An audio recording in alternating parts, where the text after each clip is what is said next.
The answers you're looking for as Canada's cheers for a veteran of a Nazi unit echo around the world. Russia is pouncing on this epic blunder, and so is the opposition. You have to question if it's just more incompetence. How on earth did no one see this would look so bad? So here's senior parliamentary reporter JP Tasker to break down what went wrong, the damage that has followed. So JP, we saw the Conservatives say, hey, listen, it doesn't take more than a simple internet search to figure out this man's history. So what do you know about how precisely it came to be that he was in the House of Commons chambers? Yeah, House Speaker Anthony Rota is taking full responsibility for this invite. He says he did invite Yaroslav Hunka personally to be on hand for those festivities on Friday when Volodymyr Zelensky, the Ukrainian president, was delivering his address to Parliament. This is someone who was known to the Speaker before these events. He's someone who has been in the riding. He lives in the Speaker's constituency. He lives in North Bay. He's been a feature at Ukraine's solidarity events for the last number of months. He's been profiled in local media. Of course, they never mentioned that he was a member of the 1st Galician Division, an outfit that was tied to the SS and Nazi Germany. That has not been something that has been part of the profiles of this man until now. But of course, Anthony Rota giving him big applause, celebrating him on Friday. And this was not just an invitation. Let's be clear about that, Adrienne. It's not just like he was in the gallery up above looking down on the events that were unfolding. He was actually singled out by the Speaker, and he was called a hero, a Canadian hero, by Anthony Rota, and the Speaker prompted a standing ovation for him. So he really got a hero's welcome in Canada's Parliament, and now we know more really about this man and his past and his ties to Nazi Germany. So is that all that it takes, JP, just an invitation from the Speaker? Like, what precisely is the procedure that lets him be in there? Yeah, so during these events, there are hundreds of people that are gathered on hand, and the Speaker gets a certain number of seats that are allocated to him. He can pick who he wants to be on hand for something like this. And essentially, he draws up his guest list. He gives it to the Parliamentary Protocol Office. They send out the invitations to people who are on that list. The people who respond say they can come. Those names go to corporate security and the Sergeant at Arms, the person in Parliament Hill who protects MPs and senators and people like us in the Parliamentary Press Gallery. They review that list. They search those names through police databases to make sure there's no security threat.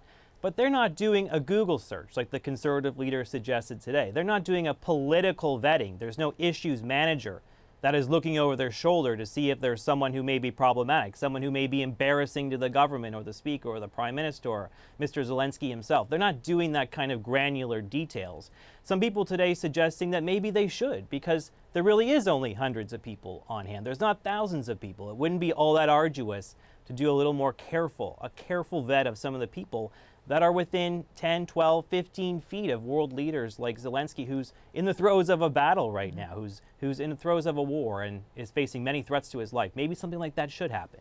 So in all likelihood, there will then be some sort of change in procedure, but I suppose a lot of the damage has already been done. I want to read you a tweet that comes from the Russian embassy today. It says, Canadian Parliament gives a standing ovation to the Nazi SS butcher. Yet another Trudeau regime's insults to the memory of Canada's sons and daughters who fought Nazism in the Second World War. So how is this moment being used by the Russian government, Russian media?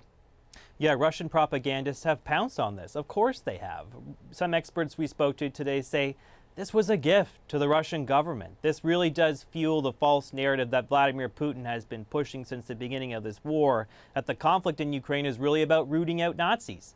And here we have Prime Minister Justin Trudeau, Chrystia Freeland, the finance minister, Volodymyr Zelensky applauding a man who was part of an SS unit in the Second World War. They're going to clip that. They're going to disseminate that all over state broadcasts run by outfits like Russia Today. Twitter is alight with all these details. That's gold. That's pure gold. They have delivered a massive victory, really, to the propaganda machine. All right, JP Tasker in Ottawa, as always, thank you. Thank you. Coming up, behind the scenes of a difficult excavation near the site of a former residential school. We have a history here that needs to be told, that needs to be shared. People need to know the truth. A First Nation looked for answers, what their search revealed. Next.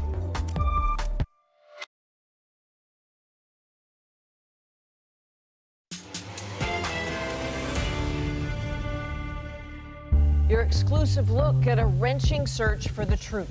If those anomalies were human remains. A Manitoba First Nation hired experts to probe the ground near a residential school site and dig for hard proof. We do have quite a few people that come and say, I hope they don't find anything. The whole country has a stake in this. Now, Pine Creek First Nation was one of the first to actually excavate. Walmish Hamilton breaks down why that step was needed.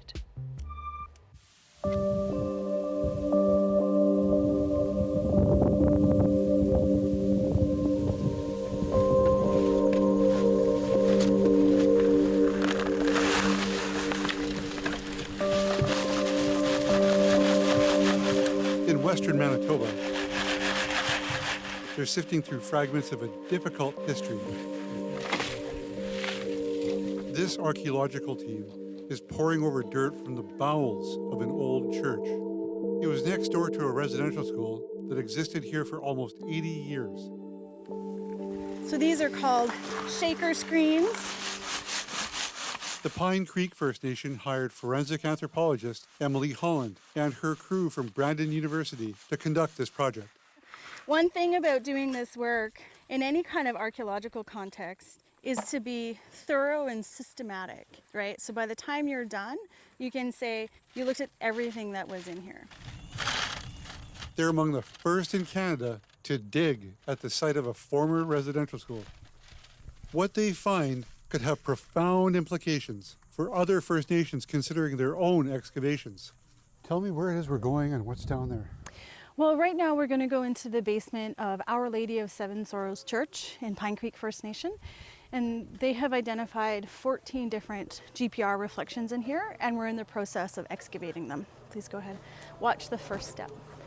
We've been given special access to the basement turned excavation site.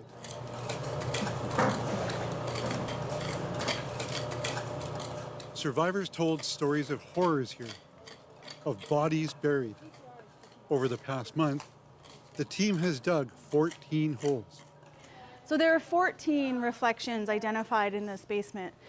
And when we were making the plans for doing this work, we had to plan as though we were going to find 14 graves with 14 people. Last year, Pine Creek was one of many First Nations across Canada to conduct a ground-penetrating radar survey, or GPR. They hired a company with drones and other equipment to scan the ground near the church and under it. In the basement, they detected 14 what are called reflections, or anomalies. In the surrounding fields, there were dozens more. There's 31 out here. There's a few here, and then they're up all in a row over there in the fields. Brenda Catchaway is a third-generation survivor of the school. She's helped organize the searches. She remembers the anxiety and anger here after the initial findings. There were some community members that wanted to just go ahead and go in the church basement and start digging themselves. And, we told them, well, you can't do that. It's got to be done by experts. It's got to be like, what if we damage any findings that we come upon if it's human remains? And I sensed the urgency that we needed to find out for sure if those anomalies were human remains. Taking that step of actually deciding to dig, of trying to confirm what those anomalies are, led down a tough road. Many in the community wanted to leave the past in the past. Then there were other First Nations that had to be consulted because their children also attended the school here. We began with community engagements after the 215 announced in Kamloops. Our elders right away said, we have a history here that needs to be told, that needs to be shared. People need to know the truth. Chief Derek Nepanak is the son of a survivor, a grandson and a great-grandson of a survivor.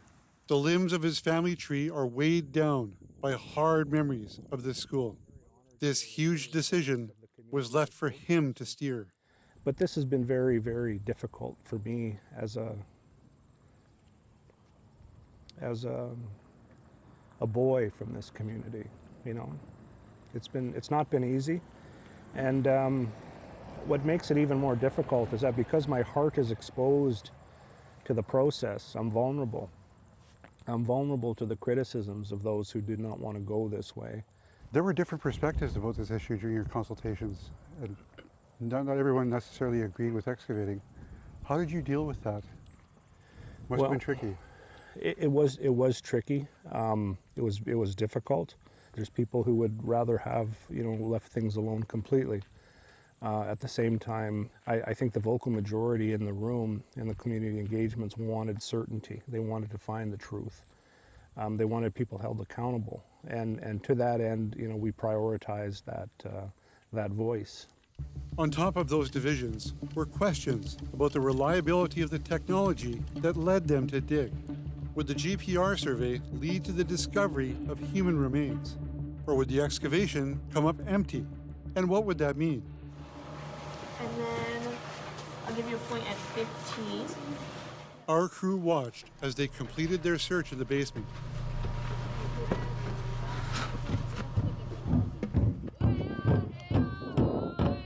The next morning, the community gathered for a ceremony to learn what they had found. So with 70 plus anomalies, we're left to wonder, are any of those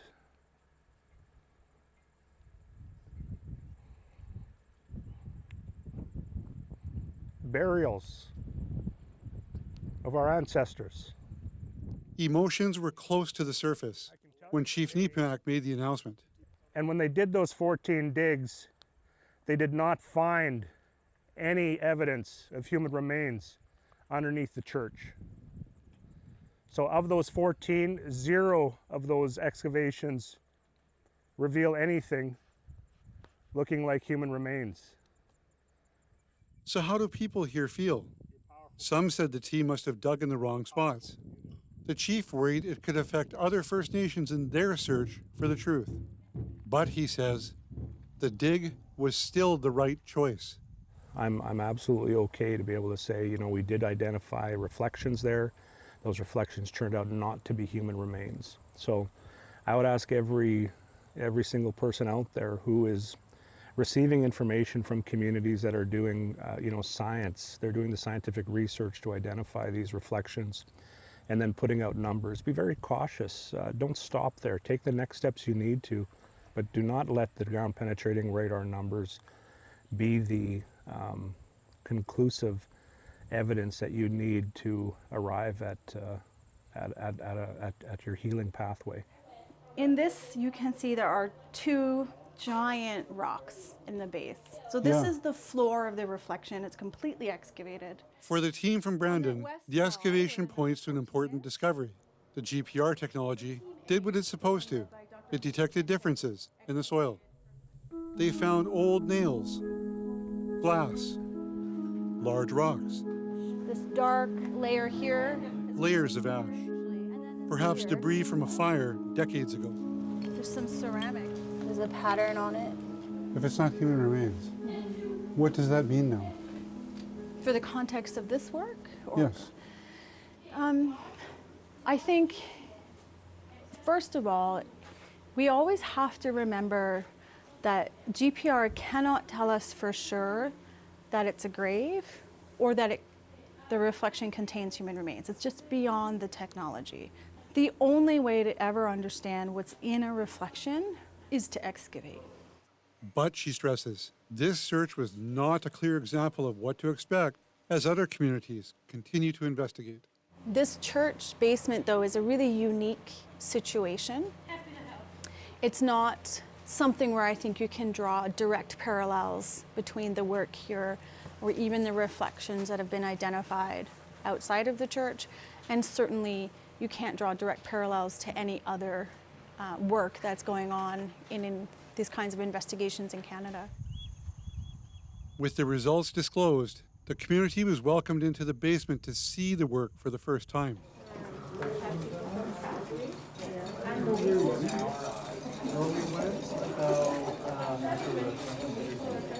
Inside, tears from some survivors, but mixed with other sentiments. How do you feel that there's been no human remains found? I'm happy that there's no human remains found. And we do have quite a few people that come and say, I hope they don't find anything, right? Because then I don't know, maybe it's a sense of relief. You know, I've been thinking all this already this last couple weeks. I've been thinking about like, how are we going to get this word out so that it doesn't paint us with a negative picture, and for people to say, we told you there wouldn't be anything there. Right. But we needed to do it so that a lot of our people can begin that process of healing. I feel like, yeah, this is just one phase, so we need to still continue. Well, Mish, Brenda's last thoughts there are really nuanced. I mean, relieved not to see human remains because it's terrible, but also concerned that people will take this moment and say, see, we told you so. We told you there would be nothing there. Can we talk about that? What's the conversation there? So there was some concern in the community about the I told you so's. And we have seen media reports pointing to the results in Pine Creek as an example of some larger problem with investigations across Canada at other sites. The chief said he knows the results of this are now being shared with the world and with other First Nations. And as we heard in our story, he wanted the results not to be considered as a guide, but as a lesson to other First Nations communities. I'd call it Indigenous Ground Penetrating Radar 101. Don't let ground penetrating radar be your sole guide. But we do know the remains of children from residential schools have already been found in the US. I visited the Rosebud First Nation in South Dakota, where the remains of 6 children were repatriated from Pennsylvania. So yes, it was an American residential school, but these were not anomalies or reflections. So, Wamish, very briefly, if we can, what's your sense about other First Nation communities? What happens now?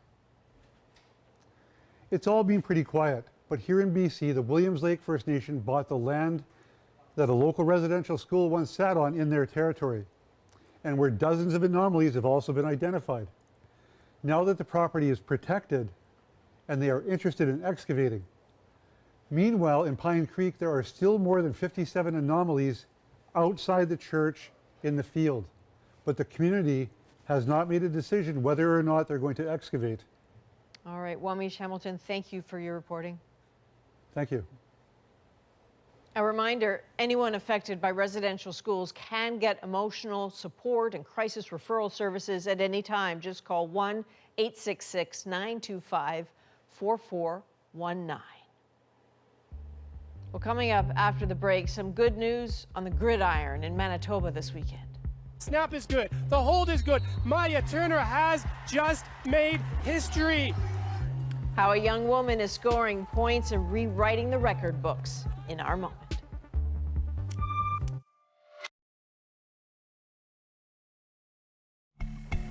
There she is. When Maya Turner took the field for the University of Manitoba football team on Saturday, she made history as the first ever female to play at the Canadian university level. But she didn't stop there. She also became the first female player to record a point, and she kicked the game-winning field goal in double overtime. No big deal.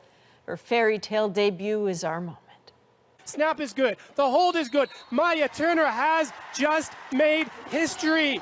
After it went in, it was like first a sense of relief, and then it was just a lot of excitement and adrenaline. Congratulations, Maya Turner, becoming the first female in the history of U Sports football to record a point in a regular season game.